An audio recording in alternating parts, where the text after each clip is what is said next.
നവകേരള യാത്രയ്ക്കിടെ യൂത്ത് കോൺഗ്രസ് പ്രവർത്തകരെ CPM പ്രവർത്തകർ ആക്രമിച്ച നടപടിക്കെതിരെ നടത്തിയ പോലീസ് സ്റ്റേഷൻ മാർച്ചിൽ സംഘർഷം. ചിങ്ങവനം പോലീസ് സ്റ്റേഷനിലേക്ക് വിവിധ കോൺഗ്രസ് മണ്ഡലം കമ്മിറ്റികളുടെ നേതൃത്വത്തിൽ നടത്തിയ മാർച്ചിലാണ് സംഘർഷമുണ്ടായത്.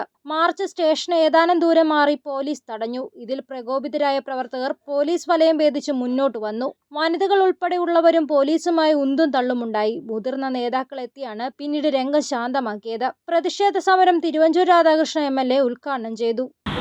പോലീസുകാരുടെ തണലിൽ നിന്നുകൊണ്ട് ഭീരുക്കൾ പോലീസിന്റെ ലാത്തി കൂടി എടുത്തുകൊണ്ട് പാവപ്പെട്ട കോൺഗ്രസുകാരെ മർദ്ദിക്കുകയാണ്. അതാണ് കേരളത്തിൽ നമ്മൾ കണ്ടുകൊണ്ടേയിരിക്കുന്നത്. ഞാൻ ചോദിച്ചു, പോലീസിംഗ് എന്ന് പറയുന്നതിന് ഒരു ആണത്വമില്ലേ? പോലീസിൽ വലിയ സമർത്ഥന്മാരായിട്ടുള്ള ആളുകളുണ്ട്. പക്ഷെ അവരെ കാണുമെങ്കിൽ ഇപ്പോൾ ഭാരതി ചരിത്രം പുറത്തു നിൽക്കുന്നതിൽ പല ആളുകളും മാർക്സിസ്റ്റ് പാർട്ടിയുടെ കാല് തിരുമ്മി അധികാരത്തിൽ വന്നിട്ടുള്ള ആളുകളാണ്. ഞാൻ ഇവിടെ ഇരിക്കുന്ന പോലീസുകാരോട് ഒരു കാര്യം ഞാൻ പറയാം, പോലീസ് വകുപ്പ് മന്ത്രി തന്നെയാണ്. നിങ്ങളുടെ അധികാരം ഇത്രയേ ഉള്ളൂ എന്നുള്ളത് വളരെ കൃത്യമറിയാവുന്ന ആളാണ് ഞാൻ.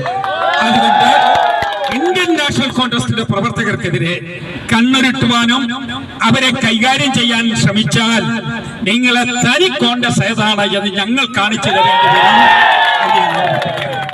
VT സോമൻകുട്ടി, രജനി സന്തോഷ്, സിബി പള്ളം തുടങ്ങിയവർ പങ്കെടുത്തു. News bureau, Kottayam.